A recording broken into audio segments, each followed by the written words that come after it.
First, log into your Lovable.dev account and open the project you want to embed. Most apps on Lovable.dev provide an embed or share option, which generates an HTML iframe code snippet. Copy this code carefully, as it's what you'll be inserting into your WordPress page or post. If your app doesn't provide an embed option by default, you can still use its shareable URL and wrap it in an iframe manually. Next, go to your WordPress dashboard and navigate to the page or post where you want your web app to appear. If you're using the Gutenberg editor, add a custom HTML block and paste the Lovable.dev iframe code directly inside.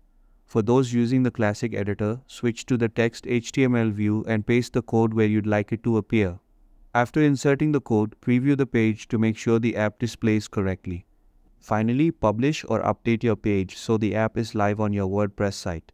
Depending on your theme or layout, you may want to adjust the iframe's width and height values within the embed code to make it fit seamlessly. This way, visitors can interact with your Lovable.dev app directly within your site, creating a smooth and professional user experience.